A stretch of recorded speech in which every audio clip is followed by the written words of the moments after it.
it's a new era in CFB to start off this year, put on full display. My take on this game is simple. I know some people will be upset about it. Good riddance to the Pac-12. Can you do it in terms of the week to week to week? I don't see a pathway for this team to miss the college football playoffs. We want to make sure you have those best bets in the entirety of our betting cards. That was again! But he had that program was already going there! Only on SportsGrid. We live in a society right now where everybody's a snowflake, everybody's a cupcake, and everybody thinks that nothing is fair. Everything is like, it's not fair. We should have a better chance. We need more. You know what? I'm old enough to remember when you needed to have a perfect goddamn record to win a college football championship. That's the way it was. 11-1, too bad. Sports Rage tonight, only on SportsGrid. The two guys that can do it all. Too much electricity this morning. This is a good time. We're having a lot of fun. I had to do a triple take. Ka-ching! Why? Because of parity. I didn't mean to offend. Yeah, it's not going to happen. Load management is a dirty word. Let him rip. You know what? Circumstances provide the results. What? How do you do this one? Oh, Donnie, you got such a good show there. A network that is booming. The Early Line, only on SportsGrid. When you look at Marcus Johnson, when you look at Nikola Jokic, these aren't guys that are big, super athletic, dunking and jumping over people. These are just guys that are clean, skilled footwork, and do things below the rim that make the everyday guy look like it'd be like, I can do that. But you can't, and neither can I. Betting above the rim, only on SportsGrid.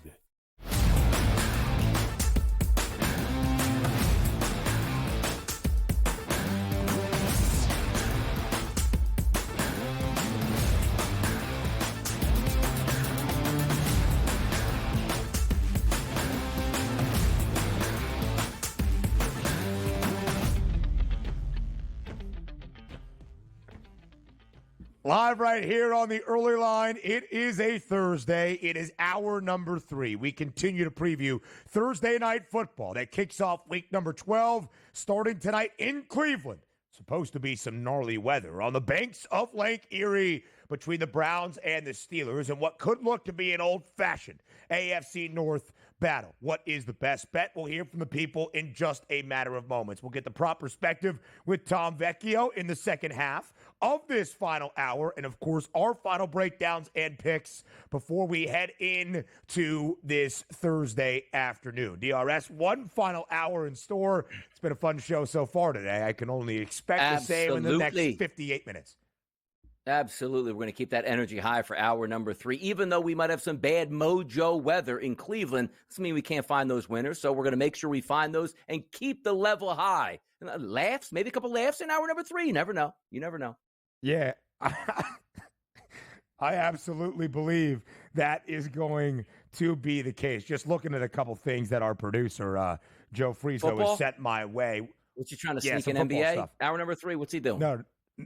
Well, you know, we've got a couple of college basketball games to talk about next. Today officially begins. Sounds like a solo Feast mission. Week. We're going to have games in we're going to have games in hotel ballrooms. It is the beauty of Feast Week in the early slate of this college basketball season. I did want to make sure that Syracuse and Texas at the Barclays Center was there tonight. A couple of NBA handicaps to break down with your two premier NBA handicappers on this network. But before all of that, DRS, we wanted to hear from the people. Of course, Thursday night football, the start of week number 12, the Steelers on a 5-game win streak. The Browns just 2-8, but looking to play spoiler in the AFC North once again like they did 3 weeks ago against the Baltimore Ravens. So what is the best bet for Thursday night football? That's what we had to ask you in Fade the Public.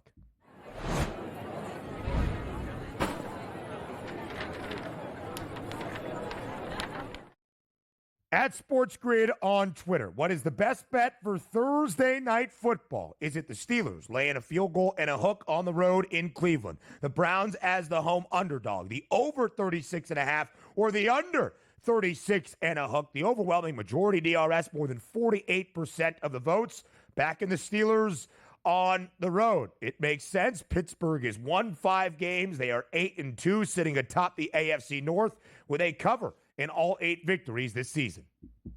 Yes, and here's what we're looking at from this poll, right? You have one good football team, one bad football team. I think you know where those votes are probably going. And if we told you in an environment where you're having colder temperatures, a chance of snow, rain, sleet, and wind, you probably figure where most of the public is going. And you can't fault them for that. Also, if we're taking a look at this game where you think it's a bad football team in September, early October, there's still a lot to play for. In this game, the Steelers have everything to play for. Cleveland, nothing to play for outside of we're taking on the Pittsburgh Steelers, their rival, and yes, we would like to beat them. So for myself, the -3.5 and the 48% of the current votes coming in, that's the way I went with the Steelers -3.5. I can't honestly say, well, I don't know if the Browns can win, but I think they can keep it close. Ludicrous. I think I know the Steelers are going to win this game. So if that line is 3.5, I got to take the Pittsburgh Steelers.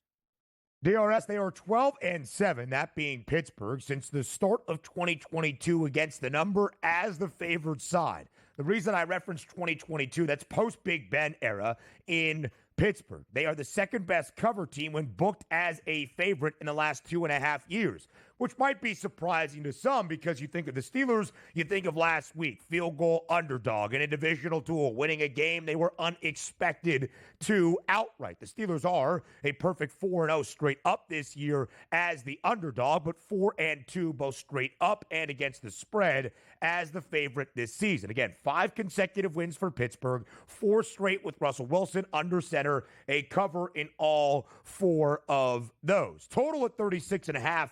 I voted for and have already bet the under when it was 35 and a hook earlier this week. Again, not just rain and potentially some snow and a wintry mix tonight on the shores of Lake Erie in front of the Dog Pound, but a lot of wind. Sustained gusts, sustained winds at 23 to 25 miles per hour, gusts up to 40 miles per hour. And if you can't run against Pittsburgh, trusting in Jameis Winston to throw the football a ton to try to keep Cleveland in this game or put points up on the board might be a precarious situation.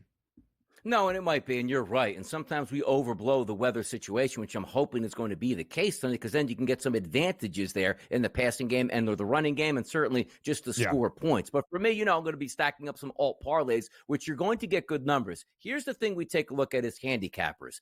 Yes, we love games that we expect a lot of points. Let's just say this number was 52.5 tonight. Well, then the prop bets would be adjusted accordingly. Instead of getting low 60s for a starting running back, you're getting high 80s and low 90s for a wide receiver such as George Pickens. Instead of being in that 50 to 60s range, you're looking at 70s to 80s. So you can sort of manage those expectations where you don't need a big night. We're talking about like your quarterbacks, good quarterbacks in Russell Wilson, under 200 yards. Jameis Winston, who his game plan is not, I want to hand the football off. I want to throw it all over the place, whether or not I have good wide receivers or if I'm playing a good defense or not. So you do get those discounted bargains. You just have to look in the right spots tonight. And for me, handicapping this game, again, I think the Steelers win. I think there's a chance this game stays under. But I need to get my eyes on these forecasts once they come into real time, an hour to an hour and a half before the game. And also, the best part about this bet on the FanDuel Sportsbook, betting live game situations. If you see the rain is starting to come down, yes, you can bet unders. If you see the rain is cleared up and say, hey, look, we might have a clear window for the next hour and a half, maybe you start to bet some of those in-game overs. So there are ways to approach this game where you can make some money and it makes some sense. And the boys will be live tonight. That's Donnie, right? Oh, yeah.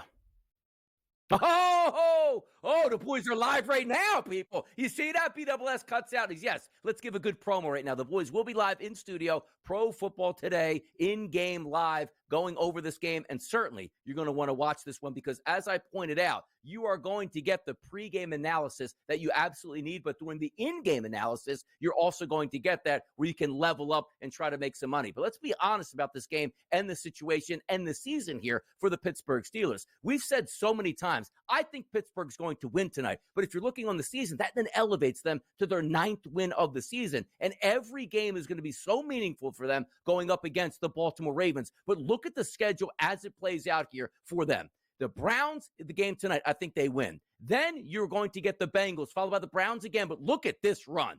at the Eagles, at the Ravens, Chiefs, and then the Bengals to end the season. And by the way, don't throw the Bengals out just yet, because if the Bengals can absolutely beat the Pittsburgh Steelers in 2 weeks where the Bengals are coming off a bye, that's huge. And then get them to wrap around the end of the season. You know me. I'm still very high on the Pittsburgh Steelers, but that schedule is not going to do you any favors. And if we're just focusing on the Baltimore Ravens and where they need to be, it's no cakewalk for them either. The Ravens currently sit at 7-4, trying to chase down the Pittsburgh Steelers, whom they've lost to in the previous week. Look at their schedule. On the road against the Chargers, the Philadelphia Eagles. You're going to get a layup against the Giants, but how about this? Steelers, Texans, 2 of those 3 games to end the season. Theoretically, if they don't play well, we're talking about the Baltimore Ravens. That's troublesome. 7-4 could turn into 7-5 this weekend. Then you get the Eagles, which could turn into 7-6. And keep in mind that Eagles game, you, talking about the Ravens, play Monday Night Football on a short week on the road where you absolutely have to fly back and play them. That could be a tough spot here. But I'm looking forward to tonight. I think Russ has a solid game. Arthur Smith calls a complete game for the Pittsburgh Steelers. And I just think Jameis Winston is probably going to turn the football over a little bit too much. Give me the Pittsburgh Steelers to cover the 3.5, and I'm going to invest a little bit later in some of these prop bets. It's the early line. It's Thursday morning. We continue our fun next. Don't go anywhere.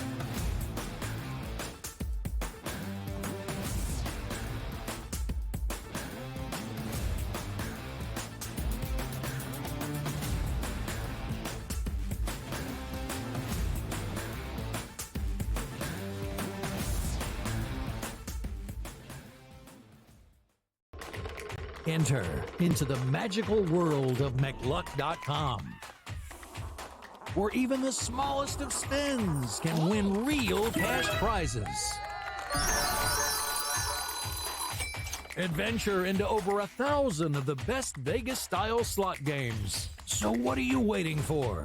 Unlock your free welcome offer today. Join the fun where winners play and players win.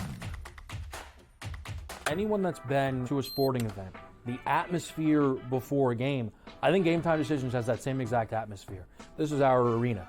This is what we do. There is going to be an energy to Game Time Decisions that you will feel night in and night out. The excitement you get when you lock your bets in, when you're figuring out what you want to do, we can zone in on the biggest games each night. I want this to be the place that people come to before the games start so they feel as ready as possible to lock in their cards. We are going to hit every single one of those markets that you need to know about. We're going to go through every single thing, and I've got a great team behind me that's going to help me get the job done. There is not going to be a better place, I promise you, than Game Time Decisions to get that new information, react to it, and be able to then bet accordingly. We will have everything at our disposal, and we will use that to our advantage.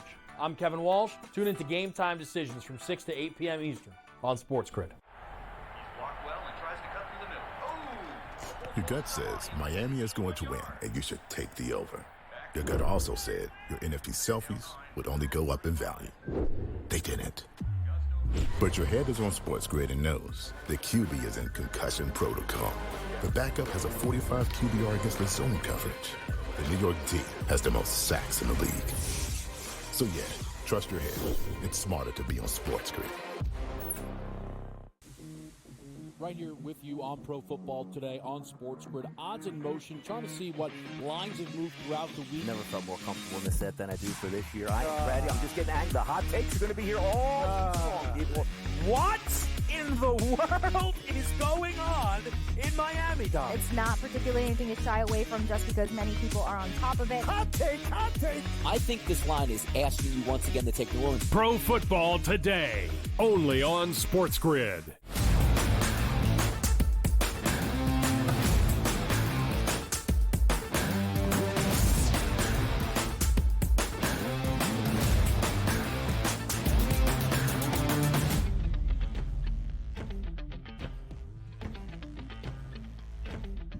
Live right here on the early line on SportsGrid. I am back, and so is Donnie Rightside.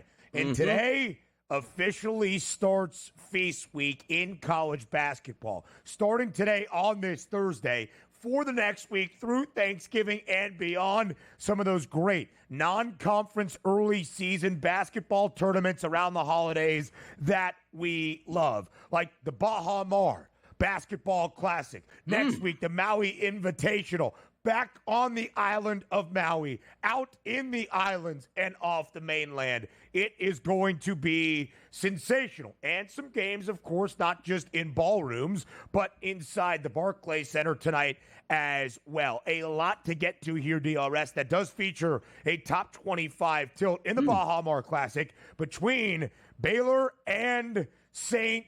John's. You look at the spread for tonight's basketball game. The Johnnies and the Bears dueling tonight. 2.5-point spread in favor of Baylor. 152.5 is that total. Baylor has already played a power conference program in Gonzaga, or at least a team that is ranked Gonzaga number 3. It did not go well on the opening night of the college basketball season up in Spokane. How will they handle this test against St. John's?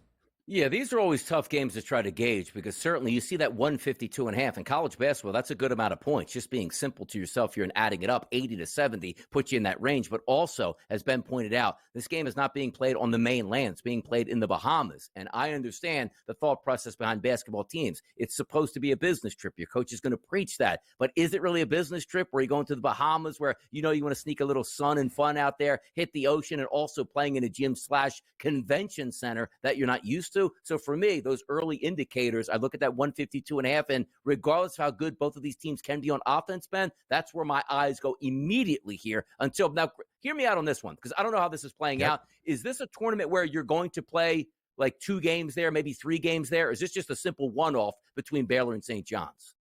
No. This is going to be a couple of games in the Baha Mar, I am pretty sure. No odds out for it yet, but coming up, I can look up the field in this spot as well.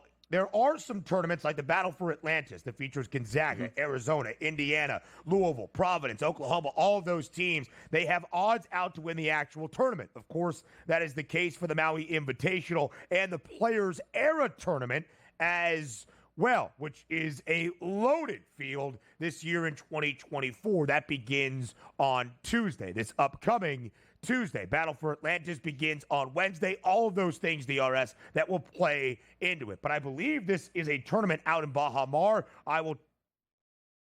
Just these 4 teams, Virginia and Tennessee.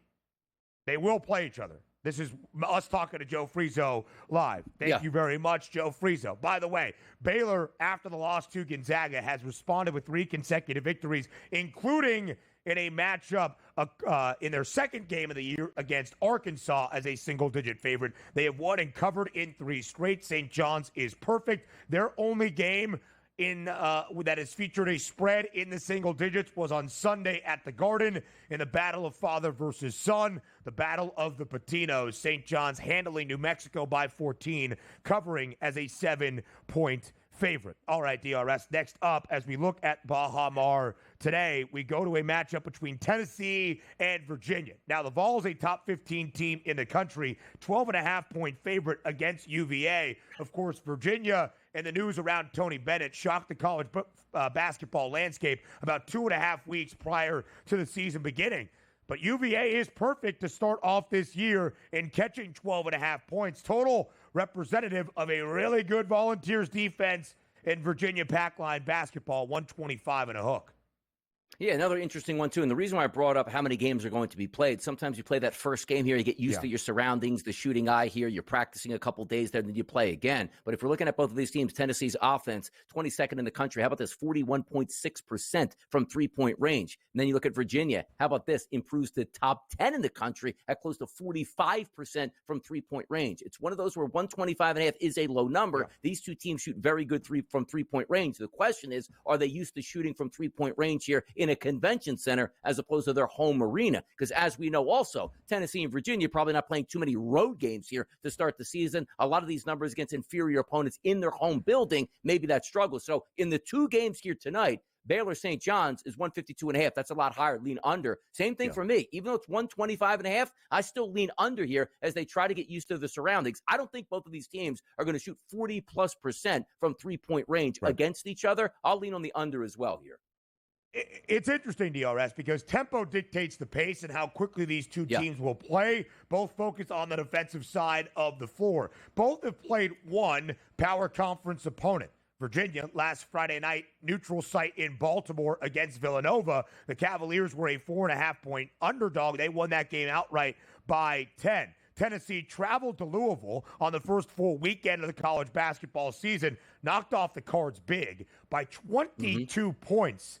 And they were the underdog, getting 2.5. In fact, DRS, Tennessee has gone over in all 3 of its games against non-power conference foes, but in the only game against a team in a power conference, the Louisville Cardinals, of course, in the ACC, well under 156.5. Stayed under as Tennessee won 77-55. Just things to keep in mind. Elsewhere around the country, games start, by the way, in just about 40 minutes. Indiana at home in Assembly Hall, 16.5-point favorite against UNC Greensboro. I almost was going to Brooklyn tonight to see my Syracuse Orange take on Texas. Double-digit favorite for the Longhorns and a freshman scorer to know for Texas. That would be Trey Johnson. It's been a very precarious start this year, DRS, for SU against teams like Colgate and Lemoyne. Not overly optimistic about the Oranges showing tonight in BK. But how about the future of the Orange here? Another Anthony going to be in the building here, a big recruiting crew for the Orange. Something to look forward to in the future. It is interesting to see how these teams play in different environments here, and we'll see how it goes. Again, back to that Tennessee-Virginia game. We're not expecting a lot of offense, Ben, but you know me. When you look at those components, both of these teams love to shoot the three-point shot. Both of these teams allow the three-point shot. I just don't think they go down. So we're trying to line up numbers early in the season. Much harder now than it will be in about a month and a half's time frame. I'll tell you one of my favorite bets, VCU Seton Hall under 125.5. The Pirates can't play in a game that features more than 100 points against anybody. NBA handicaps up next.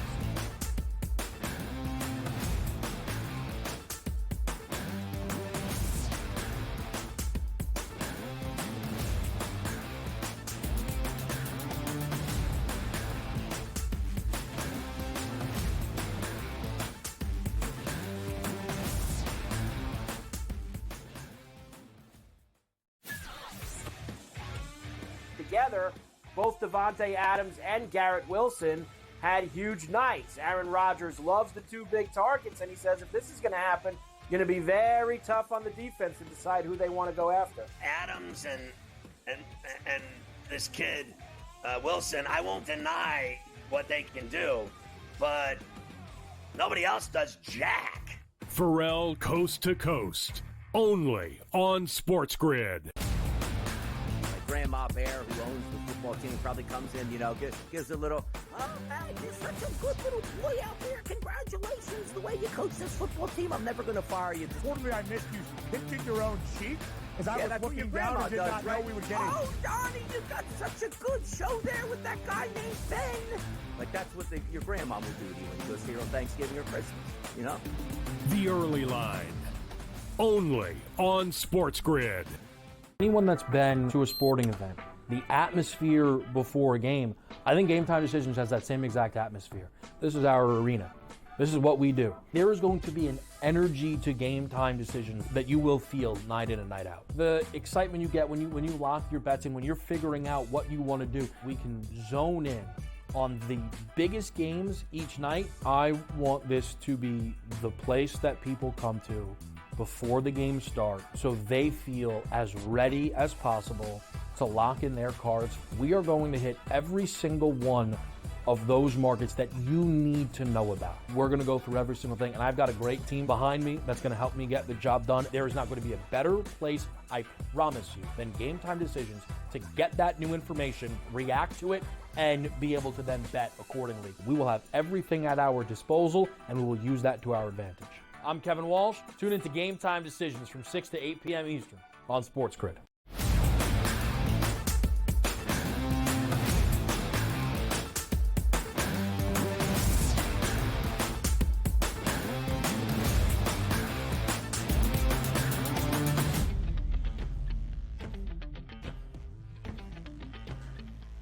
Let's get you set for another night in the association. Of course, NBA Cup action tomorrow, but some big news, DRS, just coming down in the NBA as of a couple of minutes ago. Shams Charania, now of ESPN, formerly our friend over at FanDuel TV. Dallas Mavericks star Luka Doncic has sustained a wrist injury and is expected to miss time. What exactly that timeline or timetable for return looks like, we don't necessarily know at this moment, but Luka Doncic now sidelined for a little bit of time here at the very least.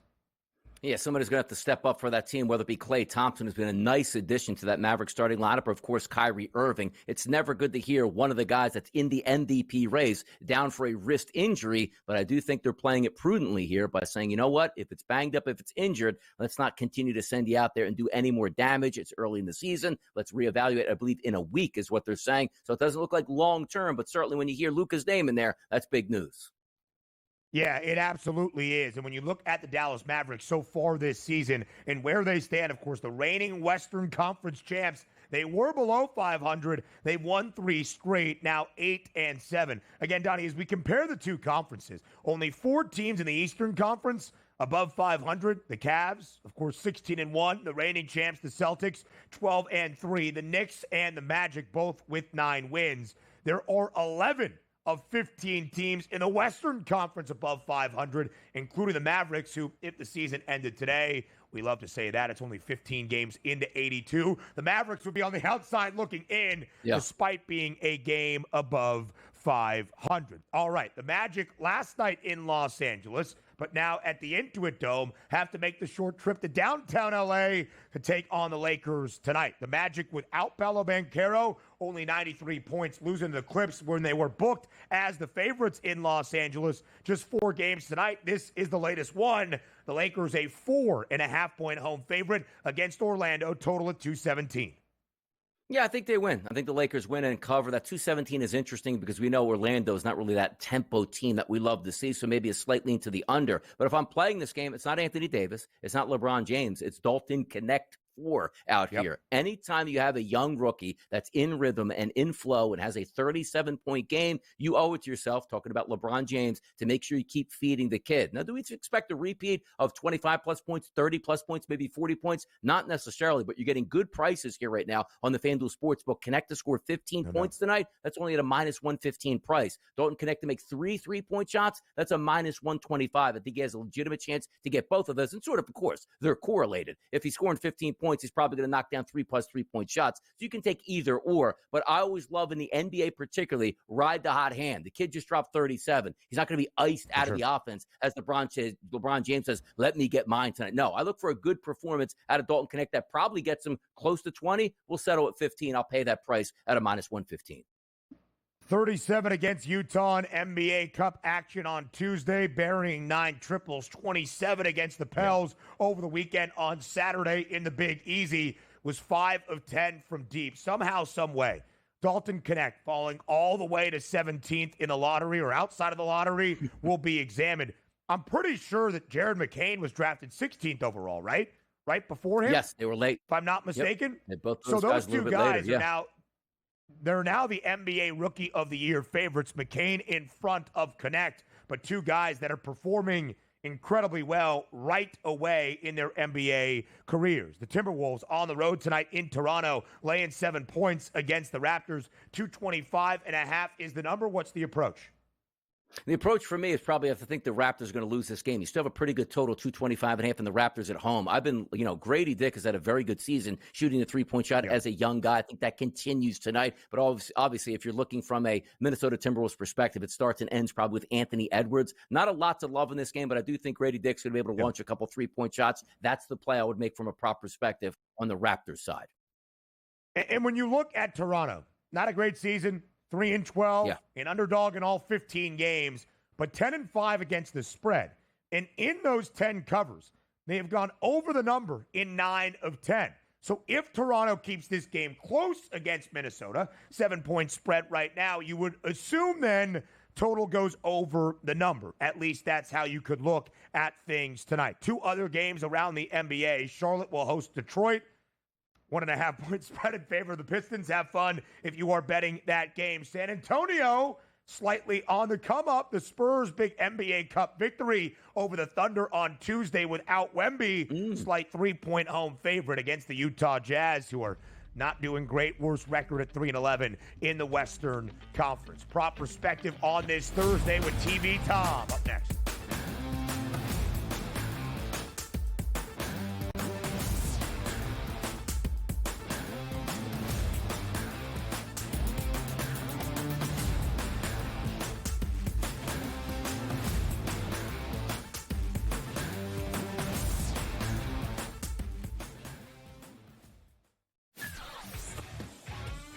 Together, both Davante Adams and Garrett Wilson had huge nights. Aaron Rodgers loves the two big targets, and he says if this is going to happen, going to be very tough on the defense to decide who they want to go after. Adams and this kid Wilson, I won't deny what they can do, but nobody else does jack. Pharrell Coast to Coast, only on SportsGrid.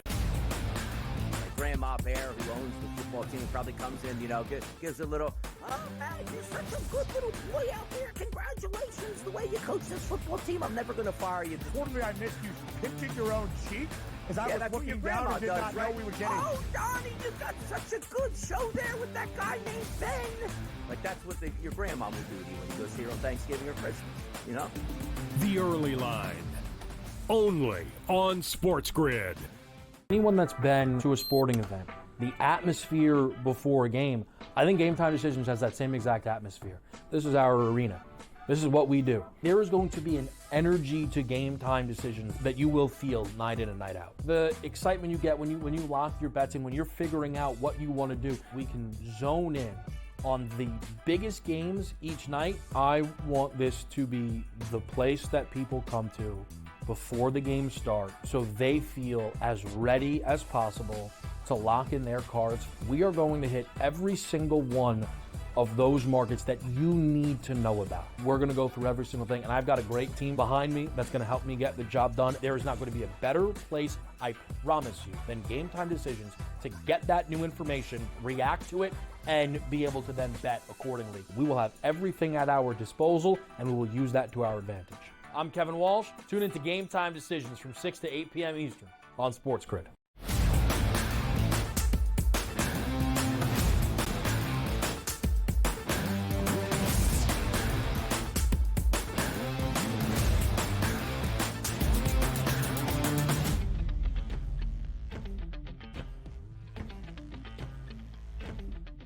TV Tom Vecchio on a Thursday to provide the prop perspective for a new week around the National Football League as it starts tonight in Cleveland. The Steelers and the Browns in AFC North battle. Pittsburgh holding on to that top spot in the division. Vecchio, how are you going to spend your Thursday night knowing you're not going to be in studio with Donnie Rightside in place of Joe Lisi alongside Kevin Walsh? Of course, we know you're on the pregame and the postgame show for everything on Thursday Night Football. But how are you going to watch the game without Donnie, chirping you to your right? I'm going to watch it rooting in Najee Harris TD because that's where I'll be on tonight. But, hopefully I'm a good luck charm for that as well as I was last week for the Eagles because apparently every time the Eagles play and Joe Lisi is there, they lose. So I guess I have to be there for every Eagles game. But like you said, we're in for a classic AFC North matchup. There's also a lot of weather tonight. So we are in for certainly a game that may feature a lack of scoring. So, Vecchio, I think it's a great point, too, because the weather does impact any handicap you take into a football game at this point of the year. It is late November. We're 1 week out from Turkey Day. But as Donnie has said, we've had some great weather all season long, both in college and NFL football. Not really tonight, at least based on the predicted forecast. Temperature around 25, 30 degrees Fahrenheit. Winds around 23 to 25 miles per hour. Some rain into a wintry mix on the shores of Lake Erie. In gusts up to 40 miles per hour. So, Vecchio, as you dive into the numbers to see Pittsburgh as a 3.5-point favorite and a total for a short week Thursday night game at only 36 and a hook, and you take the weather into your handicap, where do you begin? It's certainly tough. We would like to say that Russell Wilson and Winston, especially Winston, who's been throwing the ball like a lot at high volumes, actually was pretty good last week. You would like to say they get to 200 yards each. Like, we're not expecting a whole lot, but that may not be the case tonight. And this could be a big ground game for both teams. And granted, Nick Chubb hasn't done a whole lot. He hasn't been rushing at a high rate. He hasn't been rushing at a high volume. Like, they may need him and Jerome Ford to step up to do things alongside Najee Harris and Jalen Warren. So if you were a fan of running backs, this is the game to work in some type of, same game parlay where everyone's going for like 25 plus yards, something around there. Like, that's what we could be looking at. I know a lot of people want to be interested in David Njoku, which I am personally, or George Pickens on the other side, Cedric Wilson, like these players that need to step up. They may not actually be seeing a high rate of passing tonight. So the weather and the short week, the tough defense, especially on the Pittsburgh side, impacts everything tonight.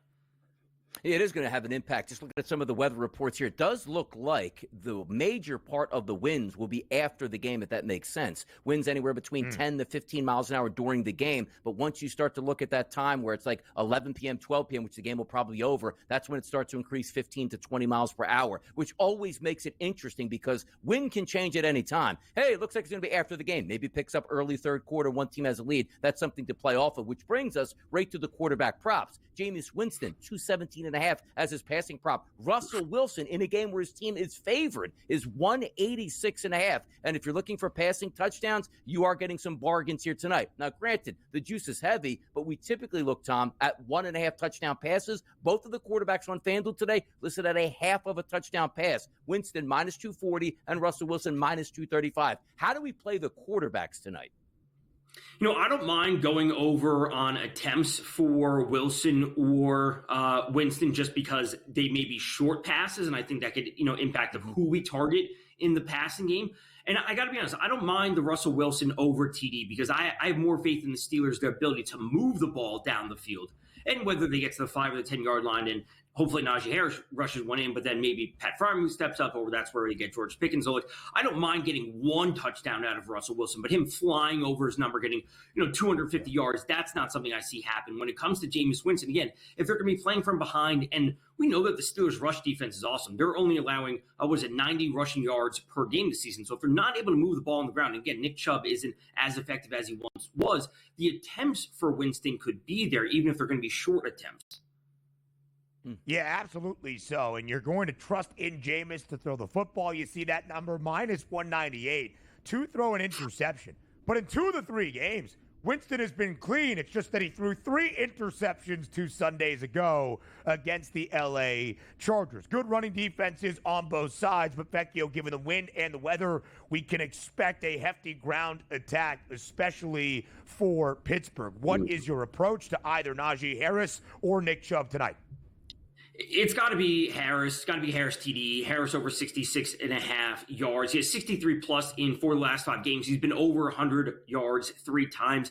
He's going to be on the ground tonight. That's what they want to do. And, whether it's the matchup, we saw Taysom Hill run all over the Browns last week. And I'm not saying that Najee Harris is the same type of runner, or they're going to be scheming up the same type of plays as Taysom Hill had last week. But Kamara still had a big game. I think this is the spot for the Steelers just to go as straightforward as possible and pick up a divisional win, pick up a spot where the Ravens are certainly in a difficult matchup on the road versus the Chargers. And this is the chance for them to grab a little bit of breathing room theoretically, right? Especially if the Ravens do lose. This is a big game for the Steelers. So I want to be on Harris TD, Harris over the 66.5 yards. Chubb, the attempts, I'm interested in Chubb. He hasn't been up that high. He hasn't been to 15 attempts this season, so I'm a little bit hesitant on that. He's going to play a role, and again, Jerome Ford will also play a role for the Browns tonight. Let's take a look at some of those wide receivers out here. George Pickens, the leader in the clubhouse at the FanDuel Sportsbook in yardage tonight, listed at 58.5. The leader here for the Cleveland Browns, Jerry Jeudy, at 47.5, closely followed by Cedric Tillman and David Njoku. From a wide receiver perspective, Tom, are we focused more on the Steelers or the Cleveland Browns here? I think it's got to be the Browns for me. I think a lot of people will be interested in George Pickens, especially going to his touchdown prop, just because it's sitting up at plus 220. But again, I'm not sure how many yards he can get there. So I can see him going under his yards, under his receptions, but still getting into a touchdown. Because again, I said I have faith that the Steelers move the ball downfield. David Njoku, I really like tonight. And again, the weather is going to play an issue, but 44.5 receiving yards, I think, is a number he should be able to get to. He has a low 4.5 ADOT, so he's really not getting too deep downfield. So if we're going to be working with these shorter passes, again, they don't want the wind to impact the passing. This is where Winston could look. Also factor in, TJ Watt's on the outside, so they're going to be bringing the pressure if the Browns are forced into this passing game script. So he's going to have to get the ball out quickly, and that's where David Njoku will come into play. So it's kind of twofold with the weather and just the good Steelers defense on the other side. 81 yards on 9 grabs, 9 targets for Njoku last week when Jameis threw for nearly 400 in New Orleans. Cedric Tillman, another guy that has gone over his number tonight with at least 47 yards in all 3 starts that Jameis Winston has made. It is difficult, Vecchio, to have a real understanding of how lethal a passing attack, even with Jameis Winston, can be given some of the projected weather and wind tonight in Cleveland. Let's show the top props just to run through it one more time. Vecchio, hone down on these numbers and exactly why we're betting all of these tonight for Thursday night. Yeah, I would also say that there's a good way to approach the Harris. Harris TD plus a Steelers victory in the same game parlay, you can get up at about plus 160. I think that's relatively straightforward. You want to add in the yards, you want to subtract one of those. I think there's multiple different ways to attack being high on Najee Harris tonight. Again, that's the way I want to go. We also got to say, the Steelers defense, they're got to be live for a touchdown tonight, right? Up at plus 650. Yeah. Just given the fact that the weather, Jameis throwing interceptions, the pressure with TJ Watt, I think the Steelers defense is absolutely live for a touchdown tonight. I don't want to be betting on kicker props, as I know a lot of people like to do, but the wind would factor things in. So back away from those, maybe take a little bit of a sprinkle on a Steelers defensive touchdown tonight. Vecchio, finally here, looking at the AFC North. Pittsburgh 8-2, 1.5 lead in front of Baltimore, and currently the direct head-to-head tiebreaker against the Ravens. Of course, this a divisional duel. The Browns have already beaten Baltimore once this year. When all is said and done at the end of the season, who wins the AFC North? It's got to be the Steelers. The wins, the tiebreakers, their strength of schedule moving forward, they have a chance to pick up a big win tonight, and I think the Ravens have some tough matchups coming up. I will certainly look them to make the playoffs, but not win the division. Listen, neither of those two teams, an easy slate to end out the year, is going to be important to see how it plays out. TV Tom, we appreciate the time as always. More from Thursday night next.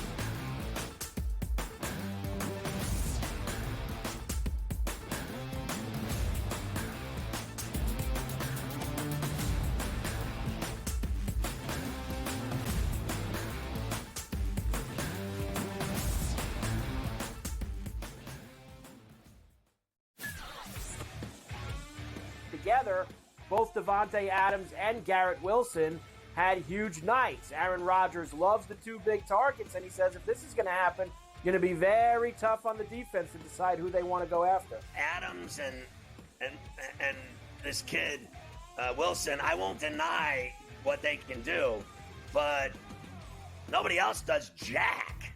Pharrell Coast to Coast, only on SportsGrid. Grandma Bear, who owns the football team, probably comes in, gives a little, oh, man, you're such a good little boy out there. Congratulations, the way you coach this football team. I'm never going to fire you. Totally, I missed you pinching your own cheek as I was looking down and did not know we were getting. Oh, Donnie, you got such a good show there with that guy named Ben. That's what your grandma would do to you when you go see her on Thanksgiving or Christmas, The Early Line, only on SportsGrid. Anyone that's been to a sporting event, the atmosphere before a game, I think Game Time Decisions has that same exact atmosphere. This is our arena.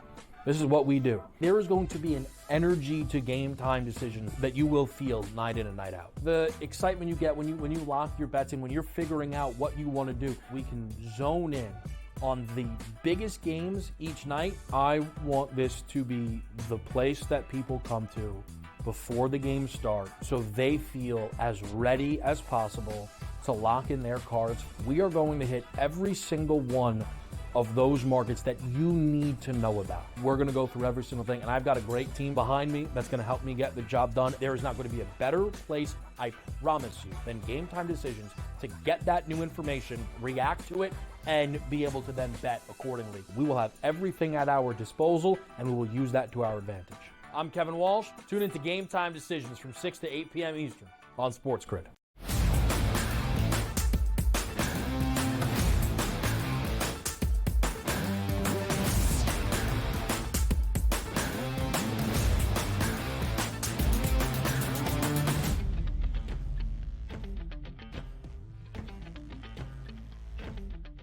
Live right here on the early line on Sports Grid. It is a Thursday. That means the start of a new week in the National Football League. Week number 12 kicks tonight in Cleveland between the Browns and the Steelers. Divisional duel in the AFC North. Pittsburgh in first in the division with an 8-2 record, 5 consecutive wins, all 4 with Russell Wilson as their starting quarterback. A cover in all 4, a cover in all 5 on the win streak. In fact, a cover in all 8 victories this season. Meanwhile, for Cleveland DRS, another disappointing season that entered with optimism. 2-8 and only 1 cover in any of those 8 losses this year about a month ago against Philadelphia. We have talked a lot about the weather, as you shared within the last hour. Some of the winds dipping down a little bit during the actual game, 10 to 15 miles per hour, which is going to be helpful, but rain and some sleet and some snow expected throughout Thursday night football. Knowing the weather, knowing the numbers, 3.5-point spread in favor of the Steelers. Total at 36.5. How do you approach this short week Thursday night game? Still going to be with the Pittsburgh Steelers. And you know me, usually my MO is home team or no team on Thursday nights. But, you know, this year a little bit different. Been betting some of those road teams and having some success. And I think it continues because how much of a fight do we have from the Cleveland Browns tonight? There are going to be a lot of Steeler fans in those stands. And also, if you're Cleveland, yes, you want to see your favorite team beat the Pittsburgh Steelers. But also, are you selling your tickets because you don't even want to sit out there in the rain, sleet, and wind tonight? There's probably a factor going into that. But I also do think that the Steelers are built and more equipped in the bad weather than, let's per se, the Cleveland Browns. Usually it's the great equalizer, Ben. We're like, hey, give me some rain, give me some wind, take the underdog. But that's not what the Steelers want to do. Russell Wilson will be more than happy to throw the ball 19 times in this game tonight, have a couple completions, don't turn it over, run the football, play good defense, and come away with a victory. And also, you saw the past 2 games that Cleveland played after that Baltimore Ravens victory. They've been atrocious on offense and giving up chunk yards on defense here. The Steelers, to me, will win this game. And you know, hey, I'm worried about that 3.5. If it's windy, rainy conditions, are you really as worried about that 3.5 here? Maybe you don't kick as many field goals. Maybe you miss an extra point or 2. So I don't look at that half point coming into it as you would maybe in a dome situation. If you think the Steelers are going to win this game, you got to be just laying the 3.5. Chris Boswell has been sensational this year for Pittsburgh. Dustin Hopkins not as great on the other side for the Browns. Again, Cleveland an underdog in 7 of 10 games, 2-5 straight up, 3-4 ATS. Pittsburgh as a favorite since the start of 2022. Second best cover team in the NFL, 12-7 against the number, only behind the Detroit Lions. Quickly on the quarterbacks, DRS, Russell Wilson, number sub 200, was great in his first 2 starts. The numbers have trickled down a little bit, but still victories. Jameis Winston over that in all 3 starts he has made for Cleveland. But, of course, I think the numbers incorporating the expected poor weather tonight. Yes, and it does, but you also are getting some discounts. Like sometimes you look and say, okay, well, I can't take those those players individually to throw a touchdown pass. But at the end of the game, look, we're not talking about a total, Ben, at 21.5. It's still in the mid-30s, which means your expectations are 4 to 5 touchdowns in this game. So why can't each one of those quarterbacks throw a single touchdown pass? You parlay those together. Now you start to cook with something that makes some sense and easily attainable. But it's just a factor of how you think that game is going to play out. Because as I say, I'm not going to be betting a lot of props here early in the day until I see what the weather conditions are. But if we're being honest, hey, look, rain is one thing, sleet is one thing. But if you're going to couple that with 25-mile-an-hour sustained winds, that's a tough night. But if we're going to get 10 to 12-mile-an-hour winds through the majority of the game, that's a normal football game anywhere. And yes, these players have played in rainy game situations. So I don't want to completely shut the valve off for points tonight, but sometimes you do get some of those game changes, and betting it live makes all the difference. How many times have you watched a game where you bet live in-game because a player just got injured or a quarterback did? Hey, that could change the complexion of the game. How about when a team takes offense in late third quarter and go, wow, it's really raining now, and the winds have really picked up? Well, you're not going to say, you know what, now's the time to hit the gas pedal and take the team that's favored to extend the lead here. Some of those things will play out tonight. I'm just hoping the weather isn't that bad, because you might get some gems tonight if the weather isn't at all impactful as we think it could be. It's a great point, DRS. I bet the under 35.5 earlier this week. I'm not loving my number at the moment because of the updated wind reports. I don't actually really care about rain or sleet or snow. I care about wind. And when earlier this week, even this morning, wind was projected around 25 miles per hour sustained, gusts up to 40 miles per hour. great. That's what impacts an offense, the scheme, the passing attack more than just some wet weather. DRS, you mentioned earlier in the show a prop bet or a parlay that our producer, Joe Frieso, would adore. Yeah. I don't even know if we got to it, really. What is that number tonight? And now, look, if we are expecting some weather conditions on two teams, want to establish the ground game. Let's just, and again, the focus is probably going to Nick Chubb. In the past couple of years, it would never be the focus. But 5 yards apiece each quarter from the starting running backs, Nick Chubb on one side and also on the other side, Najee Harris. If they each get 5 yards per quarter rushing, that's plus 650. That's not plus 120, plus 142 to 1, plus 650. That's it. Like, how do you want to open a game with might be bad weather? Handing the football off. Hey, one guy gets 6 yards, one guy gets 7 yards, and away you go. Now, granted, we understand how these things lose, and they're never automatic. But that price point, again, with a low total, but low totals usually mean you want to run the football in bad weather. Maybe it's something to look at for a fun bet. Plus 650 if you can hit that bet. And you would expect the ground game to be a priority. Look at the attempts prop, even Jalen Warren around 8.5 for his attempts. Here are the wideouts that will factor in. Again, to Donnie's point, if the wind is not nearly as bad tonight on a Thursday, you got to look to Cedric Tillman, David Njoku. George Pickens has had at least 74 receiving yards in every start made with Russell Wilson the previous 4. Donnie, the wide receiver named Keith Hardy, does that mean anything to you? Keith Hardy. No, I don't know. Is that a Indiana maybe? Did a Hardy come from Indiana? No. I don't know. No, Keith idea. Hardy from 2000 to 2002 had 110 receptions at the Pride of the Garden State. William Patterson. I was going to say that, but I didn't think you would go there. Yeah. It's funny you said that name because it rang a bell. Young slot receivers record, Don Seymour, who had 93 reception in his career, only to pale in comparison to Keith Hardy. Yeah, by the way, I did get shafted on a couple of those catches there, so I go back on the tapes. I had 12 catches against Keenan in 1998, not 10 catches, so go back and rewind the tapes on that. I should have more numbers there. Ridiculous. Undercounted, underwhelming. Stop. Yeah. Mr. Ball, I miss you, man. See you Monday.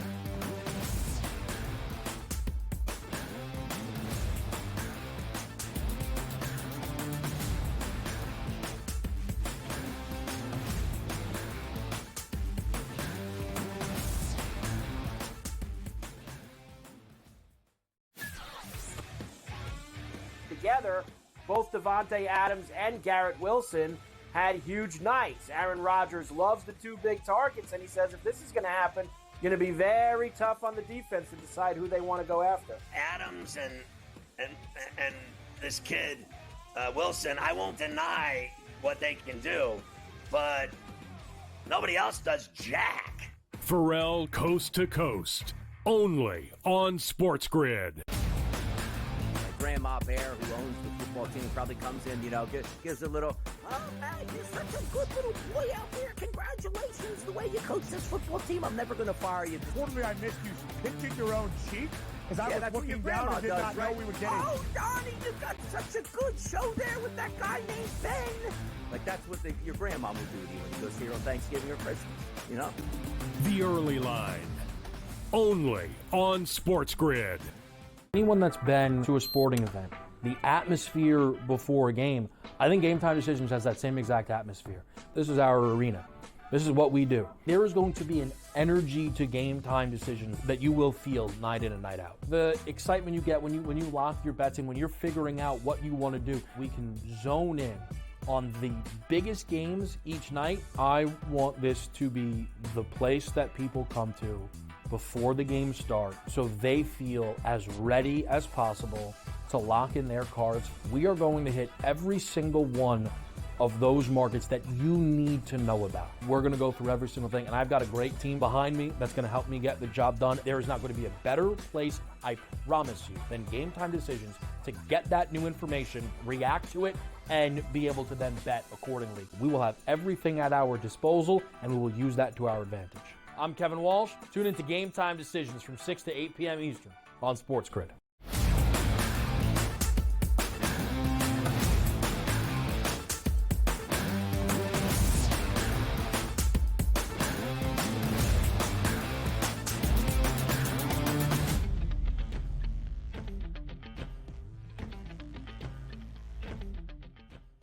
One of the great things of being here on a Thursday and having this final segment is because you don't need to hear from Donnie or Dubs or Mark Zinno about the college football playoff rankings. I can be here in these final 5 minutes of the show to give you the true evaluation of each and every updated week of the CFP Top 25. I wish I was live for some rankings reaction, but after the rankings revealed for a third straight week here in the 12-team era, there is a lot to say. Let's start with the logistics of it all. The top 5 remains unchanged. Georgia and Ole Miss back in to the top 10. Correctly, they have Ole Miss in front of Georgia because of the head-to-head tiebreaker. Some people feel Georgia has a better win despite Ole Miss beating Georgia at home in Oxford. Both teams being back in the top 10, and thus the projected bracket, as we will show you, does feel fitting at this moment. Notre Dame up by a few spots to number 6 in the country.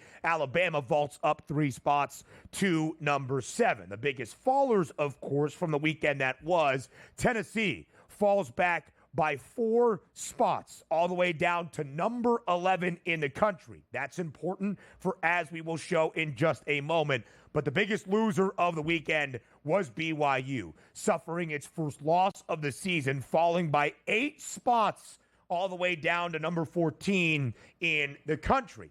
But here is where BYU still has the precedent. BYU at this moment is still the highest-ranked Big 12 team, 2 spots in front of Colorado. So BYU would be the 5th highest ranked conference champ, earning that 5th automatic berth to the college football playoff, but not one of the 4 highest ranked to earn that opening round bye. In order, that's how this looks now. Oregon number 1, Texas number 2, Miami at number 3, who did not play a weekend ago, and Boise State. After coming back in the second half to knock off San Jose State, the Broncos would earn an opening round bye. Now, some people, and I would say correctly so, said, okay, the Cougs lost just one game, but they still have a higher strength of record and strength of schedule than that of Boise State. Both teams have one win against a currently ranked team in the CFP Top 25. BYU on the road in Dallas against SMU. Boise State handling UNLV. Boise State actually has more wins against FBS programs above 500 at the moment, 4 than that of BYU, only 3. Miami only has 2 and 0 wins against a ranked program. The committee is still failing to live up to its own experiment to give us good rationale or thought protocol for why they make some decisions outside of loss column. And really that's it at this moment, and some direct head-to-head tiebreakers as well. So thus, as we look at the top 4 who would earn those opening round byes, Oregon's priced so good to reach the college football playoff, their number no longer available. The Ducks will play in the Big Ten championship game. Texas at minus 1,200 to reach the college football playoff. That could get very precarious for the Longhorns should they lose at Kyle Field in their regular season finale against Texas A&M. Because find me the quality win for the Longhorns. Is it a non-cover against Vanderbilt? Where else do you really look for Texas at this moment? Miami? Same story, minus 215 to reach the college football playoff. Still the favorites in the ACC, and yet SMU is the undefeated team in ACC competition. Boise State heavily favored to reach the college football playoff because as of right now, even if it changes with the Big 12 champ and the Mountain West champ, Boise State still in front to be the highest ranked Group of 5 team at this moment. Ohio State would be the highest ranked at-large team at number 5, and that 5th spot could be crucial. Penn State would host Georgia. Indiana would host Ole Miss, and Notre Dame in South Bend would host Alabama in the projected opening round on-campus games of this current CFP bracket. Get ready to learn winter, buddy, as those southern schools would make the trip up in late December to Happy Valley and Bloomington, Indiana, and, of course, South Bend as well. A lot of this will be ironed out, but we have reached the point of the season when your resume will dictate a lot of these rankings. So you need those quality wins, not just over-ranked opponents, but against FBS teams above 500. And there are a few, yes, even including Indiana, that falter a little bit when you stack up those resumes. But a lot to be determined this weekend. A Football Friday tomorrow on the Early Line.